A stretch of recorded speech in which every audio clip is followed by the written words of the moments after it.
Hello दोस्तों, नमस्कार। Study book online platform में आपका स्वागत है। आज दोस्तों हम लोग क्या बोलते हैं, इतिहास पढ़ेंगे, भारतीय इतिहास। क्योंकि जो है इतिहास की कई क्लासें हम लोगों की नहीं हुई हैं पिछले कई दिनों से, और वही हम मुझको लग रहा है कि विशेष छूट रहा है। क्योंकि भूगोल जो है हम लोगों का जो है लगभग पटरी पे आने वाला है। भारत की स्थिति, विस्तार, सीमाएँ थोड़ा थोड़ा पढ़ चुके हैं। नहीं, अवस्थिति और विस्तार नहीं हुआ है ना, देशांतर रेखा, अक्षांतर रेखाएँ नहीं हुई हैं अभी।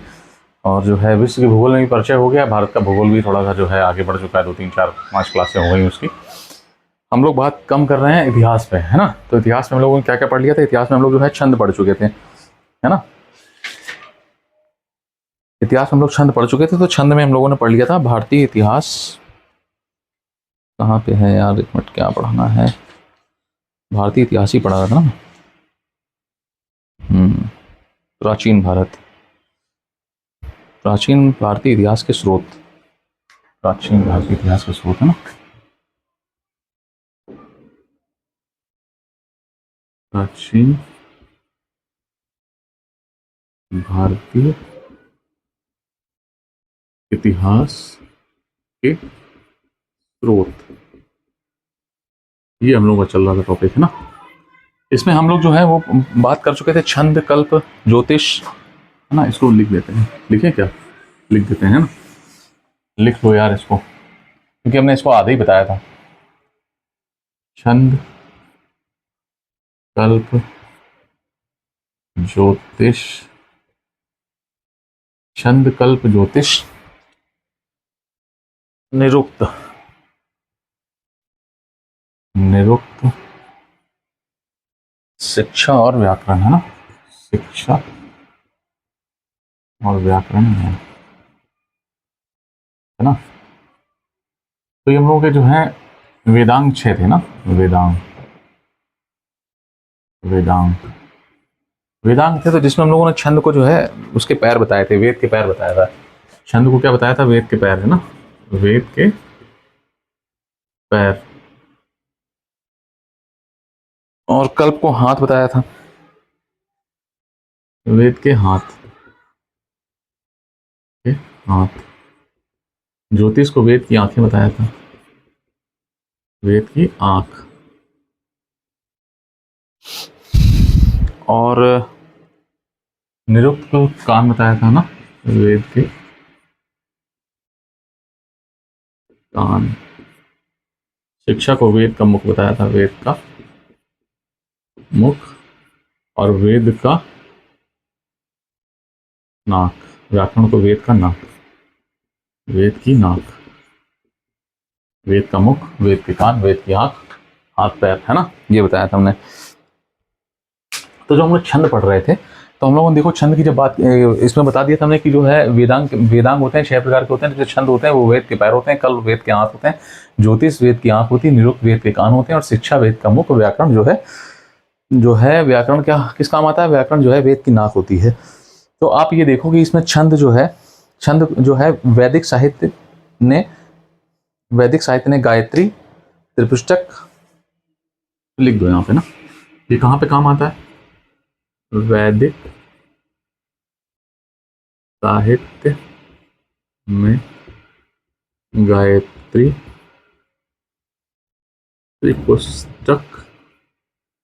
वैदिक साहित्य में गायत्री, त्रिपुष्टक, त्रिपुष्टुप है, त्रिपुष्टुप।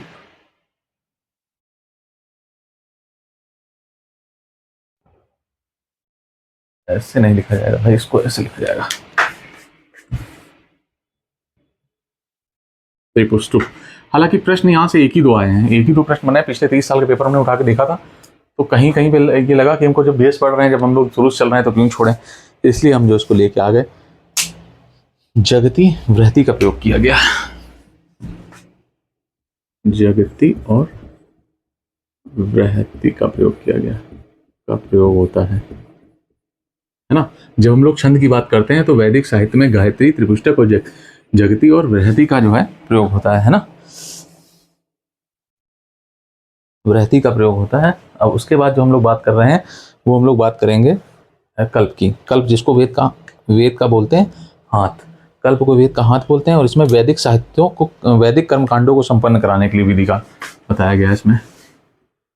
वैदिक वैदिक साहित्य वैदिक साहित्य में कर्म कांडों को संपन्न कराने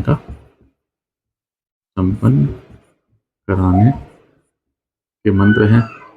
संपन्न कराने का बताया गया है कल कैसे वैदिक साहित्य में कैसे कर्मकांड कराए जाते हैं ना। ज्योतिष जो वेद की आंख है। यार थोड़ा सा बोरिंग लगता है ये पढ़ाना, लेकिन अब क्या ही करें। वैदिक कर्मकांडों को संपन्न कराने हेतु विधि एवं नियम बताए गए हैं। यार इसमें वैदिक कर्मकांडों को संपन्न कराने का, वैदिक कर्मकांडों को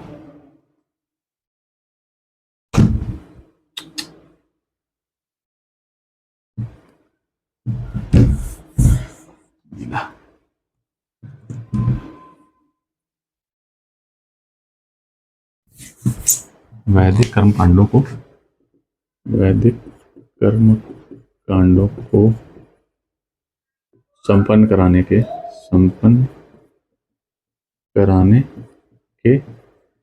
नियम बताए गए हैं ना। वैदिक कर्मकांडों को संपन्न कराने के नियम बताए गए हैं इसमें। फिर हम लोग अगली बात किसकी करेंगे, ज्योतिष की। ज्योतिष में तो साफ साहित्य है कि इसमें ज्योतिष शास्त्र का विकास को दिखाया गया है। ज्योतिष शास्त्र का इसमें जो ज्योतिष जो वेदांग है इसमें ज्योतिष साहित्य का विकास दिखाया गया है। ज्योतिष साहित्य का विकास दिखाया है इसमें, है ना। बात खत्म हो गई। अब किसकी निरुक्त मतलब वेद के कान। वेद के कानों के बारे में क्या बताया गया है। वेद के कान के बारे में आपको बताया गया है जो है शब्दों की व्युत्पत्ति का नियम, मतलब शब्दों का उत्पन्न करने का इसमें नियम है। व्युत्पत्ति है ना, शब्दों की व्युत्पत्ति करने का। भाषा शास्त्र का प्रथम ग्रंथ ही तो क्या है, वेदों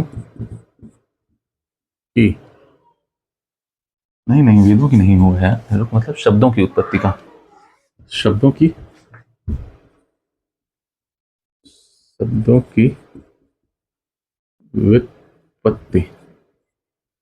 व्युत्पत्ति एवं यह भाषा साहित्य का प्रथम ग्रंथ है ना। प्रथम ग्रंथ है ना। फिर क्या है, शिक्षा वेदों का जो मुख है उसकी क्या बात की गई है।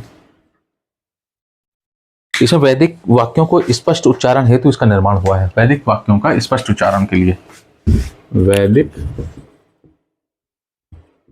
वाक्यों का स्पष्ट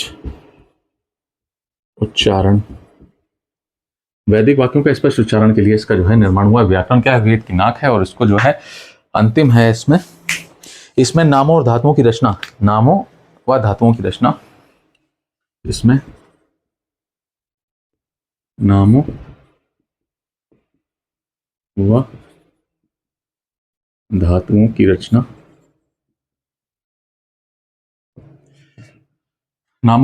की रचना, क्या है भाई, उपसर्ग प्रत्यय का प्रयोग के नियम बताए गए हैं। रचना उपसर्ग प्रत्यय के प्रयोग के नियम बताए गए हैं ना। बात हम लोग यहाँ से खत्म कर देते हैं। वेदांग हो गए खत्म पूरे हमारे, है ना। अच्छा, इसको बताने के पीछे कारण ये था क्योंकि मैं लिखवा इसलिए रहा हूँ क्योंकि हम ये चाह रहे हैं दोस्त, क्योंकि हम 10-15 मिनट का वीडियो बना रहे हैं। 10-15 मिनट के वीडियो में अगर आप लिखोगे तो मुझे लग रहा है कि पूरा ब्लैक बोर्ड मुश्किल से 2 पेज, 24 घंटे में सिर्फ 2 पेज लिखने हैं और एक बार रिविजन कर लेना पूरी हिस्ट्री, ज्योग्राफी और जो है पॉलिटी। और अभी कुछ दिन बाद हम जो है मतलब 1-2 क्लासों के बाद हम जो है उत्तर प्रदेश और लेके आएंगे अपना। आप यकीन मानो कि 5-6 महीने के बाद आपका एक जो पढ़ाई का जो बेस होगा वो आपको लगेगा कि हमने कुछ पढ़ा हुआ है। लेकिन बस काम क्या करना है कि जितने लोग जुड़े हैं वो केवल एक काम करेंगे, जितना पढ़ा रहे हैं उसको अपने हाथ से लिखते रहेंगे। बहुत ज़रूरी है। कभी कभी प्रश्न बनते बहुत घुमा के पूछते हैं, बहुत डीप है। आप डायरेक्ट अगर आप उठा के देख लो, आपको ढूंढोगे तो आपको मिलेगा नहीं ये कहाँ से पूछा गया। लेकिन अब जब है थोड़ा सा पढ़ना शुरू करो, कहीं से पता चलेगा ज्योतिष तो फिर उसकी आँख है, फिर उसके और अंदर थोड़ा डीप पढ़ते पढ़ते 2-3 किताबें जब खत्म की हैं तब जाके ये निकला है निष्कर्ष। और एक एनसीईआरटी की किताब है, कंपटीशन की किताब है, काफ़ी अच्छी किताब है वो। तो उस पर मैंने देखा था साफ साफ लिखा हुआ है, तो वहाँ से मैं लेके आया। तुमने कहा जो है बच्चों को बताएंगे। हालांकि हम खत्म कर चुके थे वेदांग, लेकिन कुछ में मिल गया तो उसमें ऐड कर दिया हमने। तो आप सभी से बहुत रिक्वेस्ट कर रहा हूँ मैं ये कि अगर सच में तैयारी कर रहे हो, लग रहा है कि नहीं हमको जोड़ के आगे कुछ करना है, कोई पॉजिटिव रिजल्ट लेना है, तो भाई लिखते चलना साथ साथ ही, है ना। इसीलिए मैं लिखाने पर थोड़ा सा प्रयास कर रहा हूँ, फोकस कर रहा हूँ। नहीं तो जो है हम लोग कम शब्दों में भी इतनी बात रख सकते थे लेकिन डीप लेके चल रहे हैं इसीलिए। ठीक है, हम लोग जो है यहाँ तक हो गया था। वेदांग के बाद हम वेदांग पढ़ चुके थे हम लोग। वेदांग हम लोगों ने पढ़ने के बाद जो है अब क्या पढ़ना रह गया था हम लोगों का। वेदांग के बाद, हाँ वेदांग के बाद हम लोग पुराण पढ़ लेते हैं। चलो हेडिंग डालते हैं हम लोग पुराण, और थोड़ा तेज पढ़ते हैं, ज़्यादा भाई धीमे धीमे से फिर मज़ा नहीं आती है, लंबा हो जाता है वीडियो। देखो पुराण कितने हैं, 18 हैं। पुराणों की संख्या कितनी है, पुराणों की जो संख्या है वो 18 है। और उनके रचयिता जो है लोमहर्ष हैं। रचयिता जो है लोमहर्ष, रचयिता है इनके, रचयिता है ना, रचयिता लोमहर्ष है, रचयिता।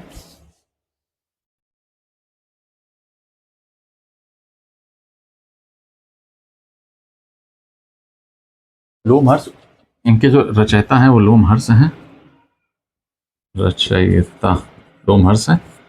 लोमहर्ष माना था, और उनके पुत्र है ना, इनके पुत्र है ना, लोमहर्ष और उनके पुत्र उग्रसर्वा, उग्रहर्षवा है शायद ना,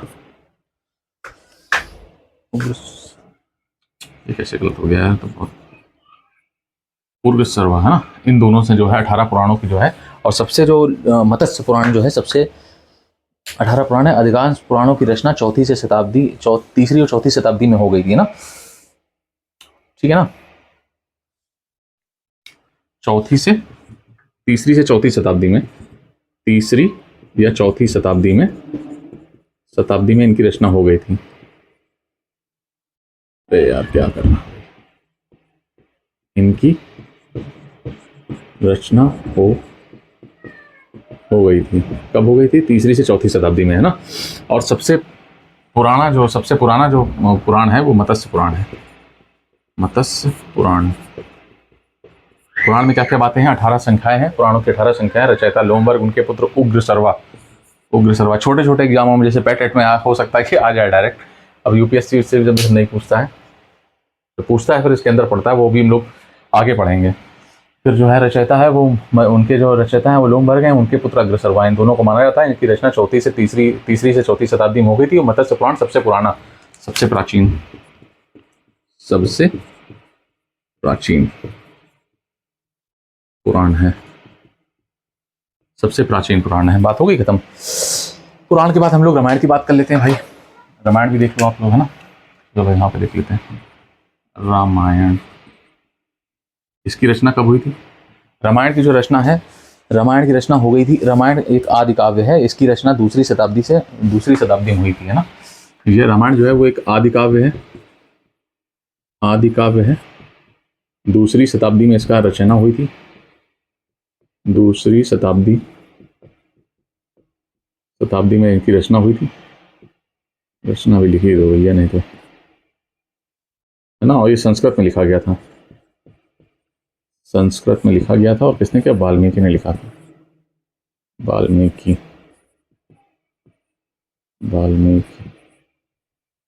यार इतना गलत करते हो यार, वाल्मीकि ने लिखा था, वाल्मीकि जी ने, है ना। वाल्मीकि जी रचयिता थे इसके, रचयिता। समझ रहे हो यार, बोल भी तो रहे हैं हम। वाल्मीकि इसके रचयिता थे। संस्कृत में हो गई थी इसकी। प्रारंभ में इसमें 6000 श्लोक थे, कालांतर में इसके 24,000 हो गए। प्रारंभ में इसके जो है, प्रारंभ में इसमें 6000 श्लोक थे, केवल 6000 थे ना, 6000 श्लोक थे प्रारंभ में, 6000 श्लोक थे इसके, है ना, श्लोक थे। और कालांतर में 24,000 हो गए थे। तब इसे क्या बोलने लगे, शतविशर्ती, शतविशति सहस्त्री, शर्ती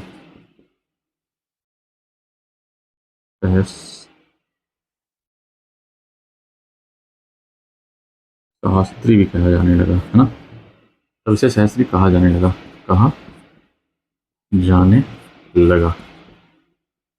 बात खत्म हो गई रामायण की। फिर हम लोग आगे बढ़ चलते हैं महाभारत में, है ना। यहीं पे लिख देते हैं महाभारत। महाभारत। गेम खत्म होने लगी यार।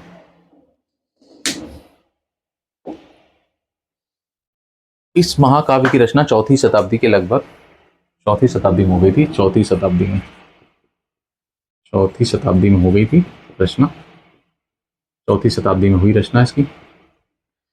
चौथी शताब्दी में रचना हुई और महर्षि व्यास द्वारा की गई थी, है ना। रचयिता कौन थे? महर्षि व्यास द्वारा रचना हुई। रचना करता, रचना करते महर्षि व्यास द्वारा इनकी रचना हुई। और मह प्रारंभ में इसमें 8,800 श्लोक थे। प्रारंभ में 8,800 श्लोक थे ना। प्रारंभ में 8,800 श्लोक थे। तब इसको क्या कहा गया? तब इसको जय संहिता बोला गया, है ना। जब इसके 8,800 श्लोक थे तब इसको जय संहिता बोला। जय संहिता, जय संहिता बोला, है ना। फिर इसके बढ़ के हो गए 8,000 से हो गए 24,000 हो गए, है ना। फिर इसके हो गए श्लोक 24,000, 24,000 श्लोक हो गए। तब इसको बोलने लगे हम लोग, तब इसको बोलने लगे, क्या बोलने लगे भाई? श्लोकों की संख्या 24,000 हो गई, तब इसे जो है भारत कहा जाने लगा। तब इसको क्या कहा जाने लगा? भारत कहा जाने लगा, है ना। उसके बाद बात करते हैं हम लोग, जब इसकी श्लोकों की संख्या 1,00,000 हो गई, फिर इसकी श्लोकों की संख्या 1,00,000 हो गई, तब इसको जो है महाभारत या महाभारत या सहस्त्री, सहस्त्री कहा जाने लगा, संहिता कहा जाने लगा। कहा, देखो बात क्या है, बात बहुत छोटी सी है। रामायण जो है एक आदि काव्य है। दूसरी शताब्दी में इसकी रचना हुई थी, संस्कृत में हुई थी। महर्षि वाल्मीकि जो इसकी जो है रचयिता थे इनके। प्रारंभ में इसमें 6,000 श्लोक थे, फिर इसके आगे चल के 24,000 श्लोक हो गए। उसे सतविचरती सहस्त्री कहा जाने लगा। बात आगे समझ में? आगे बढ़ चलते हैं महाभारत में। ये 14वीं शताब्दी में बन गई थी ना। 14वीं शताब्दी में इसका जो है लिखने का काम हुआ। फिर रचना करता इसके महर्षि व्यास थे। प्रारंभ में 8,800 श्लोक थे, इसको जय संहिता बोलते थे। फिर 24,000 श्लोक हो गए तो इसको भारत कहा जाने लगा। आगे चल के 1,00,000 हो गए, तब इसे महाभारत और सहस्त्री संहिता भी कहा जाने लगा। बात आ रही समझ में, है ना। लेकिन दिख रहा है कि नहीं? ओहो। उसके बाद हम लोग जो है सूत्र की बात कर लेते हैं यार, थोड़ी बात कर लेते हैं सूत्र की। ऐसे सूत्र जिनमें नियमों व विधियों का प्रतिपादन किया जाता था उसे कल्प सूत्र कहते थे। सूत्र क्या थे? ऐसे सूत्र जिनमें नियम या विधियों का, ऐसे सूत्र जिसमें नियम या विधियों का प्रतिपादन किया जाता था, प्रतिपादन किया जाता था, उसे कल्प सूत्र कहते थे, कहते थे। कल्प सूत्र कितने हैं? कल्प सूत्र जो हैं हम लोगों के 4 प्रकार के हैं। कौन कौन से कल्प सूत्र हैं? 4 प्रकार के ना।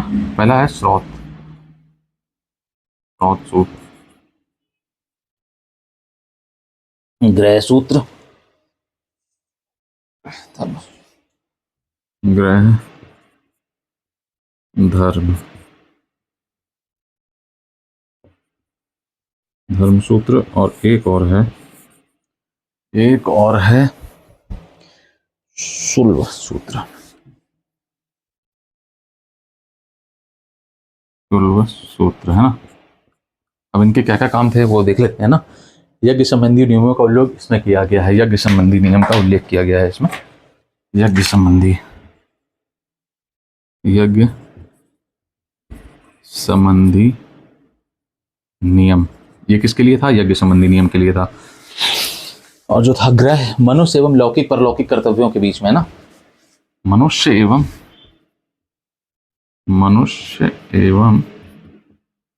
लौकिक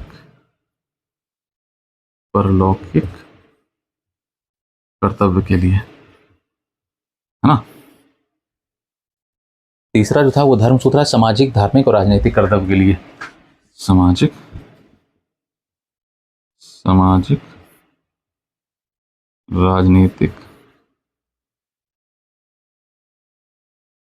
सामाजिक राजनीतिक और कर्तव्यों के लिए, बलिवेदी और अग्निवेदी, कर्तव्यों के लिए है ना, कर्तव्यों के लिए। और ये जो था वो था बलिवेदी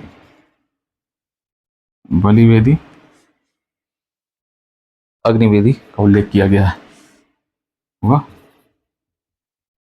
अग्निवेदी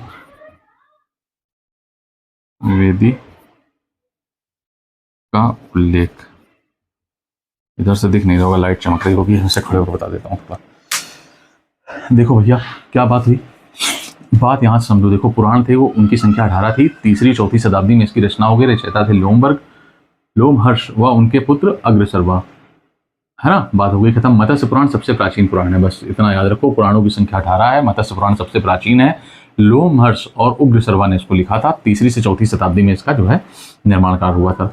रामायण जो है एक आदि काव्य है। 2री शताब्दी में इसकी रचना हुई थी, संस्कृत में हुई थी। वाल्मीकि इसके रचयिता थे। प्रारंभ में 6000 श्लोक थे, फिर 24,000 हो गए। इसको सतविंशति सहस्त्री कहा जाने लगा। बात हो गई खत्म। यहाँ से बात हो गई रामायण की। फिर हो गई महाभारत 4वी शताब्दी में। रचना करता इनके महर्षि व्यास थे। प्रारंभ में 8800 श्लोक थे। इसको तब इसको जयसंहिता बोलते थे। जब इसके 8800 श्लोक थे तब इसको जयसंहिता बोला। 24,000 श्लोक हो गए तब इसको भारत कहा जाने लगा। और जब 1,00,000 हो गए तब महाभारत या सहस्त्राधिक संहिता कहने लगे। फिर क्या हुआ, सूत्र, ऐसे सूत्र जिसमें नियम व विधि विधानों का प्रतिपादन किया जाता है उन्हें कल्प सूत्र कहते हैं। और कल्प सूत्र जो है वो 4 प्रकार के होते हैं। कल्प सूत्र के बारे में बताया हमने, सूत्र लिखा है, ठीक है ना। कल्प सूत्र है। कल्प सूत्र कितने प्रकार के होते हैं? 4 प्रकार के होते हैं। कल्प सूत्र 4 टाइप। पहला टाइप है सौत सूत्र, यज्ञ संबंधी नियम बताए गए, नियम विधि विधान बताए गए। फिर है गृह सूत्र, इसमें मनुष्य एवं लौकिक परलौकिक कर्तव्यों के बारे में बताया गया है। फिर है धर्म सूत्र, इसमें सामाजिक राजनीतिक कर्तव्यों के लिए बताया गया है। और है शुल्क सूत्र, इसमें बलिवेदी व अग्निवेदी का उल्लेख किया गया है। ठीक है दोस्तों, इसी के साथ ये क्लास यहीं समाप्त करते हैं। आगे से कोशिश करेंगे हम पहले लिख लें, बाद में केवल एक्सप्लेन करेंगे, वो वीडियो बहुत लंबा हो रहा है। ठीक है दोस्तों, जय हिंद, जय भारत।